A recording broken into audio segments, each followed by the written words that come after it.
Janett Reyna dedicated her career to helping Native people find resources when fleeing domestic violence.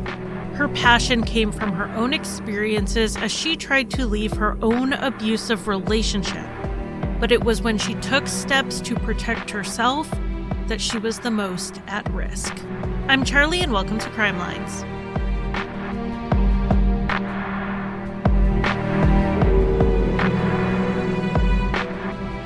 Welcome to Crime Lines. Thank you for tuning in for another week. As many of you know, I donate money monthly on behalf of the podcast to a variety of places, often either serving victims of crime or serving Indigenous communities. Sometimes I do direct relief through GoFundMes or other fundraising efforts. I used to not announce where I donated, but then I realized that when I did announce it, particularly on social media, it often led to others also donating. So now I'm going to advertise these causes monthly. And while I usually focus on people, this month's donation did go in a different direction.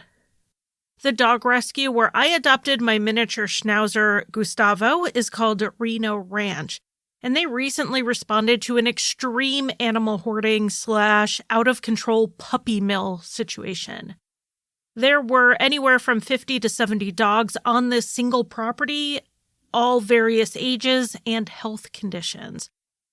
You can imagine that just the flea medication alone needed to treat that many dogs could almost bankrupt a large rescue, let alone a little one like Reno Ranch.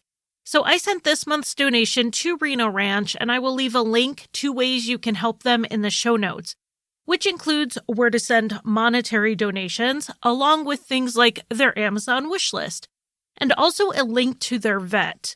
He very kindly works with them on costs and payment plans, so you can make a payment on Reno Ranch's account directly to the vet. For me, I just Venmo'd money. That was the easiest thing on my end, so that is what I did. That was August's donation, and I just wanted to keep you updated with that and where the money this month is going. And now on to this episode. All sources are linked in the show notes as usual, but the main source for this episode is the TV show In Pursuit with John Walsh. This case was the first one featured in the first episode in 2019. And it is by far the most comprehensive and accurate coverage of the case up to 2019. I used a variety of news sources for 2019 to present day. So let's start with Janett Reyna, who was born in 1983 in Brownsville, which is on the southern tip of Texas. Her mother, Tricia, said that when she was born, she knew that she and her daughter, her only daughter, would be best friends, and they were. As Janett grew up in Houston, Texas, she and Tricia were very close, even through Janett's teen years. Tricia moved to Ponca City, Oklahoma, and Janett followed her there, enrolling in Northern Oklahoma College, where she studied criminal justice. While in school, Janett got a job at a nearby meat processing plant to help pay for expenses. It was while at work that she met Luis Frias. The two began dating, and Janett's mother, frankly, wasn't a fan of Luis. She didn't get a good feeling from him and worried Janett was really only dating him on the rebound. He looked a lot like an ex-boyfriend of Janett's, and Tricia thought that might be the thing Janett was actually attracted to. And that might make her overlook some red flags. But one of Janett's brothers told In Pursuit that Luis was quiet at first, but after they hung out a few times, he warmed up and things seemed fine. Janett's brother and his wife would even go out with Luis and Janett together and do things as couples. After a few years together, Janett had their first child. A few years later, Janett had their second child, and it was at this point that some in Janett's family realized that there were some serious issues in the relationship. While Janett and Luis would always fight, and often over his jealousy. These seemed to be verbal arguments at first. It was after the birth of their second child that her family learned the fighting had, at times, become physical. But like with most abusive marriages, they were in a cycle. After a fight and an incident of abuse, Luis would be sorry and he would ask for forgiveness. Then things would be good, full of love, and then comes the rationalization. If he wasn't stressed that day, or if maybe the kids hadn't been crying, or whatever it was, there would be a reason why it happened. And then things would go back to a comfortable normal until the next fight. Even with this turmoil at home, Janett decided to pursue her dream career. She had graduated with her associate degree in criminal justice and wanted to finally pursue becoming a police officer. She finished her CLEAT training, which is Oklahoma's Council on Law Enforcement Education and Training. They handle initial training as well as continuing education. She then applied for a job in Blackwell, Oklahoma, which is a city next to Ponca City. She applied in 2007. Janett passed her tests there, and the department was interested in hiring her. But there was an issue. In doing a background check, they found nothing in Janett's past. However, Luis's family had lived in Blackwell, and they had records there. Luis had a bunch of misdemeanors, the worst of which was a misdemeanor assault and battery charge. Most were minor and even nonviolent crimes. But his mother, Atocha, had a more serious incident from when she attacked a woman with a knife, slashing her face. According to Oklahoma court records, she also had protective orders that she took out on other people and ones that other people took out on her. So while Janett's record was clear, there were obviously some concerns about her common-law husband and his family having these legal run-ins. This wasn't a big town.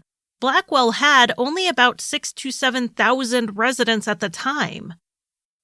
The chief ended up going to Janett's house and sitting down with her and Luis to talk this out. He said that Luis seemed excited for Janett to finally have the chance to pursue this career, and he didn't think there would be a problem moving forward. The decision was made to hire her.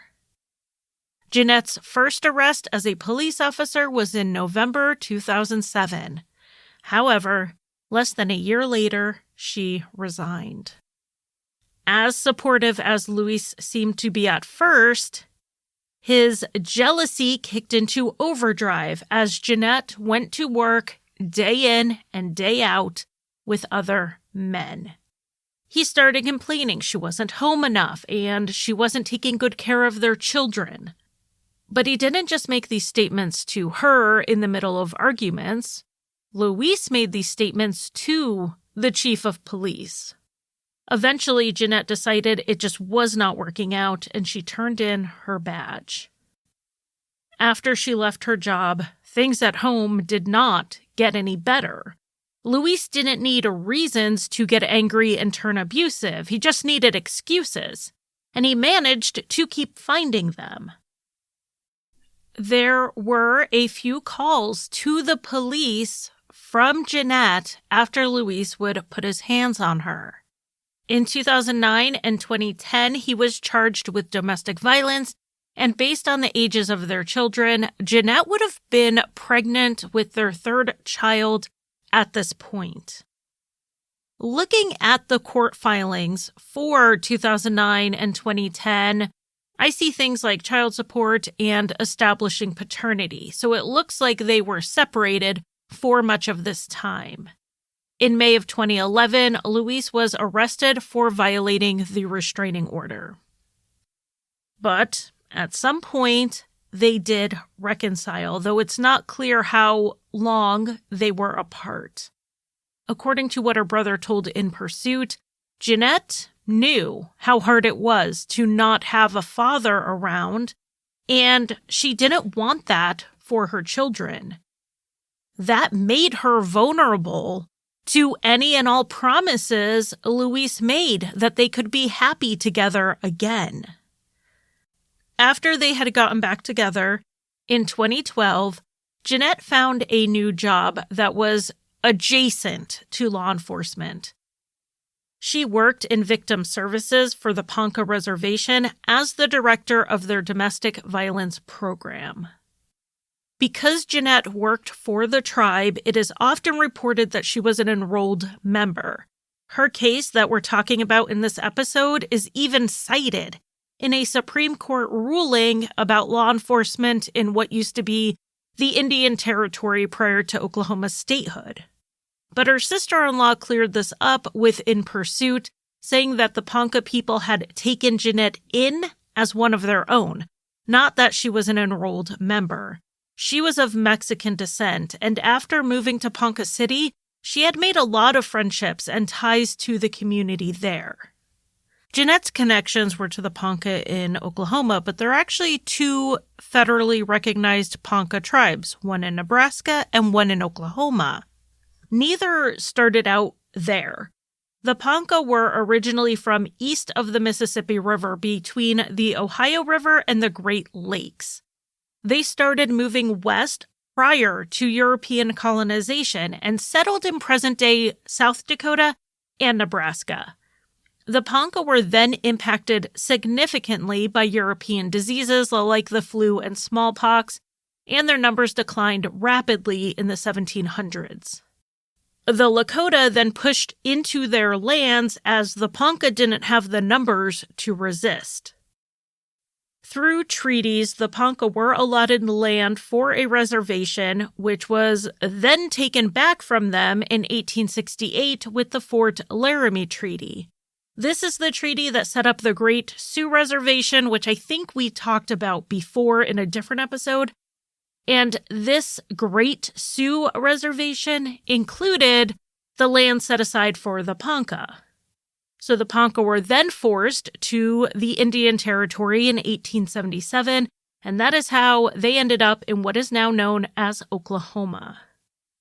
In the first year in the Indian Territory in Oklahoma, a third of the tribe died due to the ineptitude and possible malice of those organizing the relocation.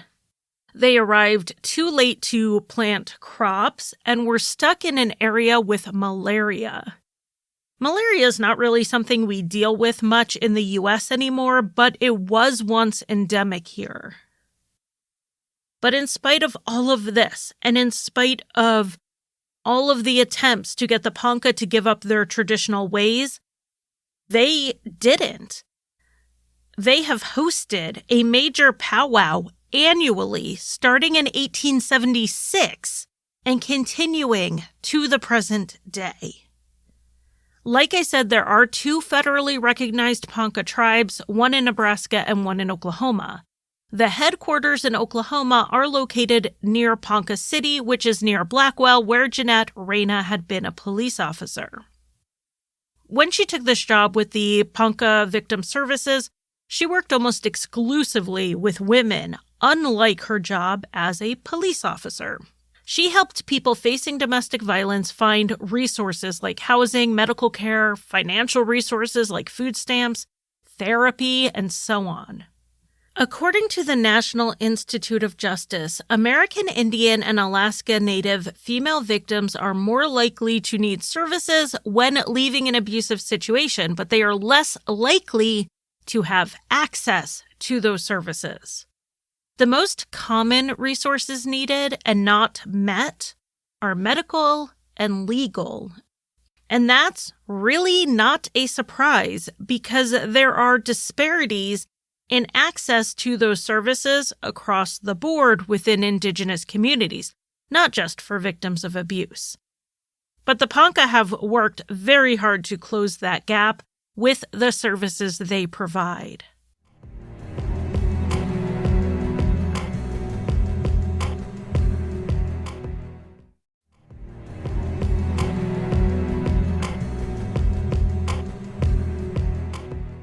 Janett was working to help women get out of abusive relationships, while she was in one herself.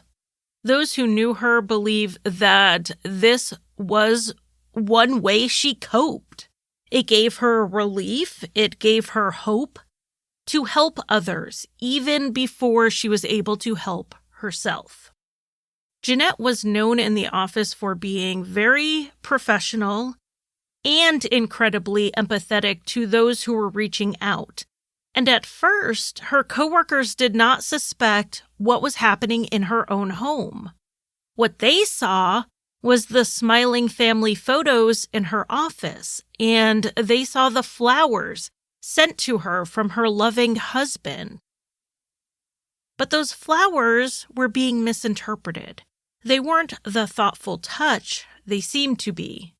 They were part of the abuse cycle, the remorseful love bombing used to convince the victim that things really weren't that bad and that they would get better. Janett managed to hide this until one day, Luis's jealousy entered her workplace, just like it had before. Janett was working almost exclusively with women, but remember, Luis doesn't need a reason, he just needs an excuse. And he found some excuse to suspect Janett of talking to other men. So he broke into her office and went through her things. The police were called, but Luis left before they got there. This incident is where Janett's coworkers realized what was really happening, and they all rallied around her. They knew better than anyone all of the reasons why people don't leave abusive relationships. Not only did they know that, they also knew the right ways to support her. They saw the flowers for what they really were, and they realized that Luis calling to check in with Janett during the day wasn't a sign he cared, but really was a sign he was trying to keep tabs on her. One of these times was when Luis called Janett while she was grabbing lunch down the street from her office. He asked her where she was, and she said she was at work. He told her he knew that was a lie, and that she was actually out of the office at a restaurant. Janett told her coworkers about this phone call and said she did not know how Luis knew where she was. She didn't see him, but she assumed he must have seen her. But a bit after this incident, Janett was doing housework when she came upon an empty box. It was for some type of GPS tracking device. That's when she realized how Luis knew where she was every day. She searched her car and found the tracker attached. And it wasn't just this tracker. Luis had managed to get into her emails and read those. He even recorded some phone calls. As this coercive control escalated, so did the physical abuse. It became more frequent, with the apologies sounding more hollow, and the periods of calm were much shorter. Janett had reconciled with Luis for the sake of the children. But the impact of his abuse and control on her and on them as they were getting older was obvious. She made plans with her family and friends to leave in the summer of 2013. Janett secretly found an apartment, and one day while Luis was at work, her family and friends showed up and quickly moved her and the kids out of the family home and into the new place. Of course, this was not the first time Janett and Luis had separated, but everyone was hopeful that she would stay away this time. After all this time, she had completed training on intimate partner violence and had assisted dozens of women in getting out of their own abusive relationships. She wasn't as vulnerable to Luis's guilt trips and promises like she had been 2 years before. Luis, too, may have suspected this time was different. When he got home, he started calling and texting everyone, trying to figure out where Janett was and saying that she was not going to get away with taking his kids away from him. But Janett never intended to keep the children away from Luis. She just wanted to keep herself away from him. On July 30th, 2013, Luis filed for divorce. Though Janett and Luis hadn't gotten married, Oklahoma does recognize common law marriage as equal to ceremonial marriage. And the rules in Oklahoma are pretty loose. You have to live together in an exclusive relationship and present yourself as a married couple. There is no minimum time you have to live together like there is in other states. If one person denies there was a common law marriage, it can be proven through behavior. Did you file taxes together? Do you have joint bank accounts or assets? Did you tell people you were married? Like literally your Facebook status of being married could prove common law marriage in Oklahoma. But if both people say they are married through common law, it's pretty easy, and Luis and Janett had both presented themselves as married. Because Oklahoma puts common law marriages on par with ceremonial marriages, you do have to get a divorce to dissolve it. And after Luis filed, Janett counterfiled. On August 5th, the court ordered temporary shared custody of the children. The following day, Janett filed for a protection order against Luis. She told a friend she was afraid Luis would find out where she lived, and I bet that fear came because of the divorce proceedings. Her address may end up on papers that Luis would see. This order would also protect Janett at custody exchanges to keep Luis from seeing her during them. In situations like this, where one parent has a protective order against the other or they have a mutual no-contact order, the children are often dropped off at a trusted family member's house, and then the other parent will pick them up from there. The temporary order was issued, and there was a show cause hearing set for August 21st to decide if the order would be made permanent.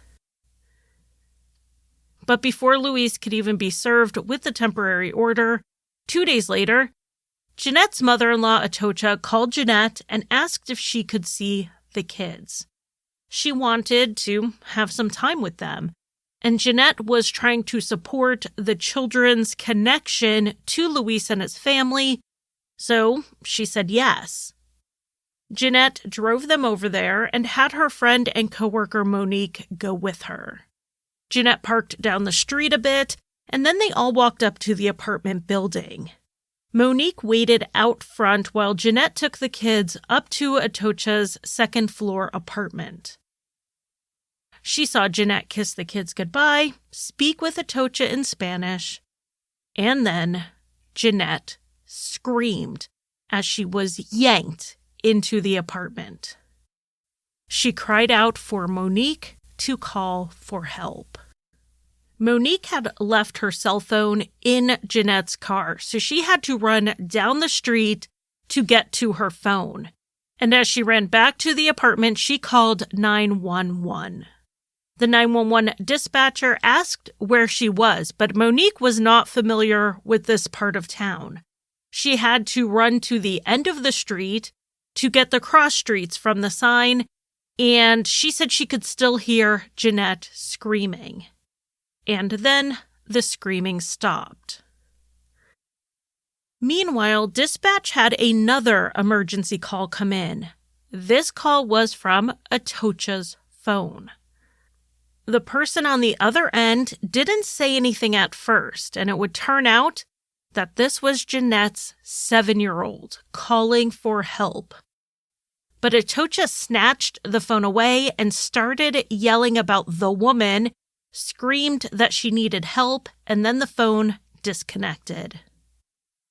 Monique, though, was still on the line with 911, when Luis came running out of the apartment. She reported to the dispatcher where he was heading, and with him gone, Monique approached Atocha's apartment. As she walked up to the door, she realized it was cracked open a bit, and she could see Janett lying on the floor, face down, with blood everywhere. Atocha then appeared in front of her, holding one of the children and yelling at Monique. Monique did not know what she was saying, whether it was through shock or maybe Atocha was speaking Spanish. Who knows? She didn't know what she was saying, but she took the warning and headed back out to the street, and as she did, first responders arrived. Atocha then came out of the apartment with her hands up and yelling, "I did it, I did it." Monique immediately turned to the officers and said, no, she did not. She had seen Luis running from the apartment. But even without Monique, it's not like the police believed Atocha anyway, because this occurred in Blackwell, and the police who responded were Janett's former coworkers. They knew immediately who had done it. Atocha was going to try to take the fall for her son, but it just wasn't going to work. It seems she may have even forgotten about the other witnesses, Janett's children. When the police got the kids out of the apartment and handed them to Monique for comfort, the youngest, who was 3 years old, told Monique she had to change her clothes because she had had an accident. She had an accident when she saw her daddy hitting mommy with a knife.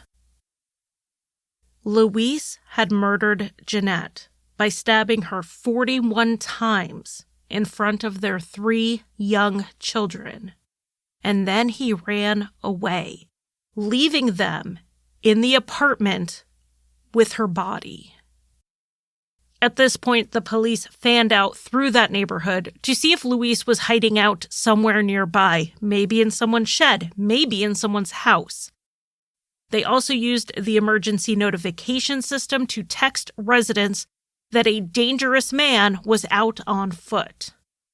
But soon a tip came in that Luis was heading for Enid, Oklahoma, which is just an hour southwest of Blackwell. He was known to have family there.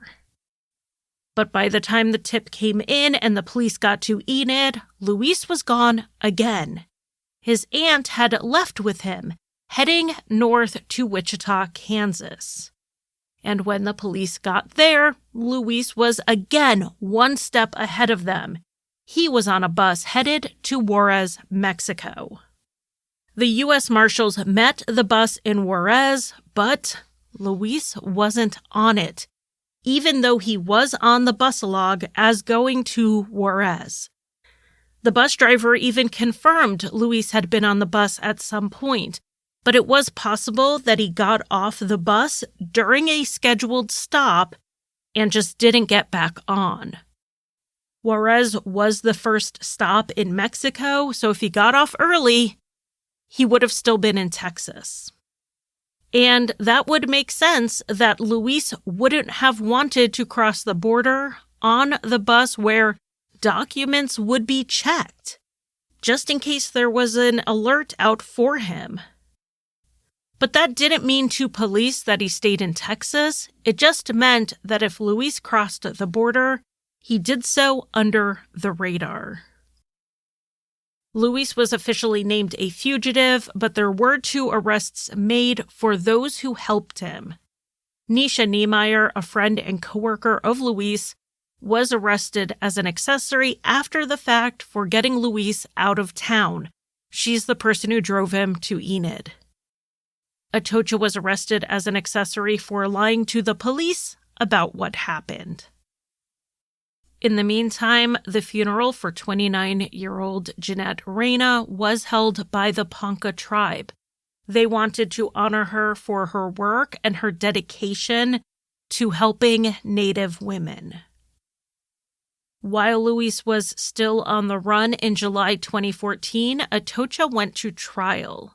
I personally had expected to see a conspiracy to commit murder charge in there, seeing as it looked like she lured Janett to her apartment, knowing that her son was there. But the state only charged her for her actions after the murder, including rinsing off the knife, claiming she killed Janett, and then lying to the police about where Luis went. Atocha was convicted and given 20 years in prison. She appealed both the verdict and the sentence, and she said the sentence was excessive. But sentencing guidelines for this charge range from 5 years to 45 years. So while 20 years wasn't exactly a light sentence, it could have been worse. She lost her appeal and stayed in prison even as her son was living his life freely somewhere. The coworker, though, took a deal for a 10-year suspended sentence, meaning she wouldn't serve any time in prison as long as she stayed out of trouble and if she testified against Luis, if and when he was located. That if and when seemed to be a question mark for the family, who wondered if the police were doing enough to look for him. It wasn't until November 2018, 5 years after Janett's murder, that the U.S. Marshals added Luis Frias to the 15 most wanted list and offered a reward for $25,000 for his whereabouts. A couple of months later, In Pursuit with John Walsh covered the case at the request of the Marshals, and it is the most in-depth coverage this case has ever gotten. The episode aired in the U.S. in early January 2019, and it did yield some promising leads. But it was after the international airing in late January that a viewer in Guadalajara, Mexico, sent in a tip that they believed Luis was in the area, living under a fake name. The tip was not just specific, but also detailed, which helped the Marshals pin down Luis's location. On February 7th, 2019, Luis was apprehended in Mexico.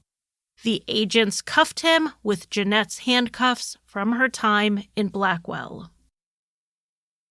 While Luis did not fight extradition, he did try to fight being turned over to Kay County. He wanted to stay in federal custody because, as he told a judge, he was in fear for his life.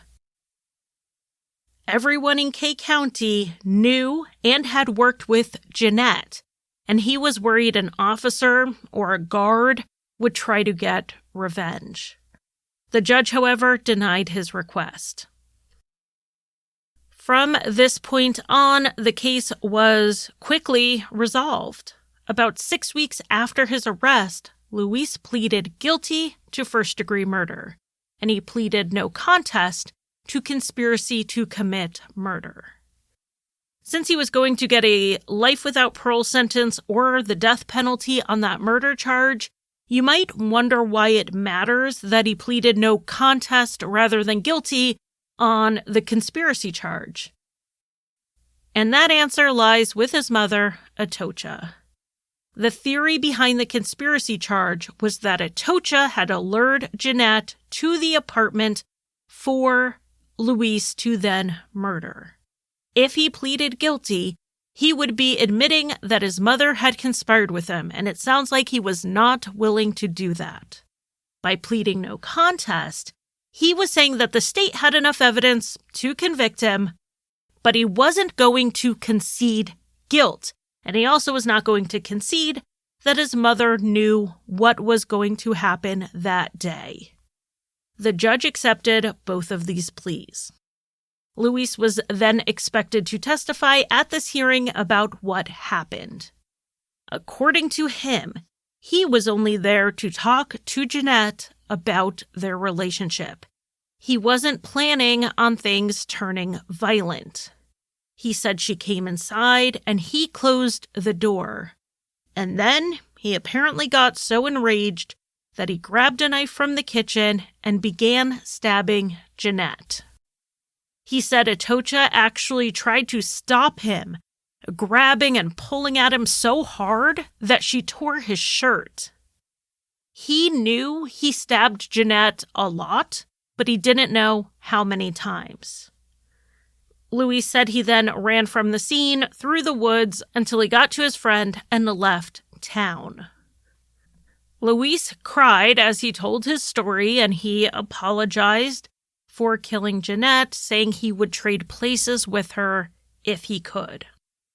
The district attorney then had the opportunity to ask Luis a few questions, and he pushed at parts of Luis's story that contradicted or danced around what Monique had said happened.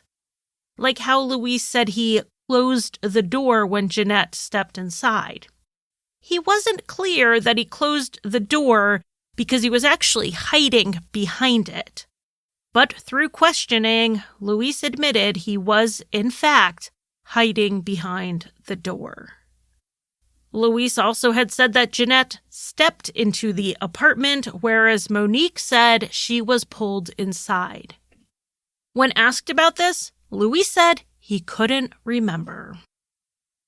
After this, the victim impact statements were given. Monique, who was there at the time Janett was killed, said one day she would forgive Luis, but that day was not here yet. Janett's sister-in-law, Lindsay, spoke on behalf of the family, saying Janett was trying to get out of the relationship while still being fair to Luis with access to the children, and he took advantage of that to attack her. She spoke about the children and how they lost both of their parents that day, but that Janett was in heaven where she was out of reach of Luis's stalking and abuse. Lindsay also read a statement from Janett's mother that read, in part, quote, "My grandchildren are suffering. They fear you. I will never forgive you for what you did." And I think that touches on something we don't always think about when it comes to fugitives. The fear of the ones left behind, wondering where that person is and if they'll come back and hurt them. I can only imagine the family looking over their shoulder so many times over the years, wondering if Luis was going to come back and try something to get his kids. But they wouldn't have to worry any longer because a reduced sentence was not part of Luis's willingness to plead guilty. It honestly doesn't seem like he got any deal at all because he still could have gotten the death penalty. The state, however, asked for life without parole rather than death, and that came at the request of Janett's family. Their sole concern was for her children. Not vengeance, revenge, eye for an eye, any of that. They wanted what was best for the children, and they thought that their father being executed would hurt them more than help. To avoid that trauma, they asked for Luis to be spared a death sentence. The same man who murdered Janett in front of her children just had his life spared because her family cared more about those kids than I think Luis could ever comprehend. Luis was then sent to prison for the rest of his life.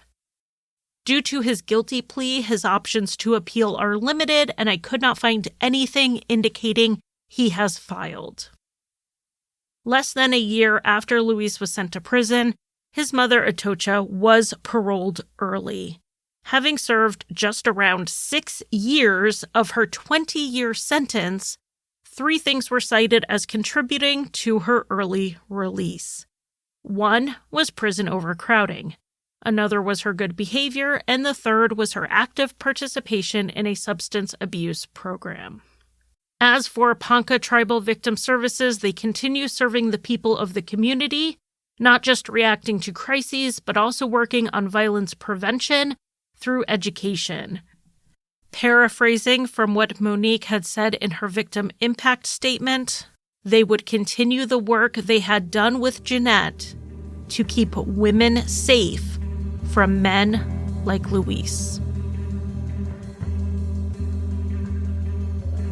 Thank you for listening. You can find Crime Lines on Facebook, Twitter, Instagram, and occasionally TikTok. Crime Lines is on Patreon, where I offer early and ad-free episodes as well as bonus content. Visit patreon.com/crimelines. If you want to buy me a coffee, the official drink of Crime Lines, you can give a one-time donation at basementfortproductions.com/support. And if you need a palate cleanser after listening to heavier true crime shows, check out Rusty Hinges, an allegedly funny history, mystery, and true crime show that I co-created and write for.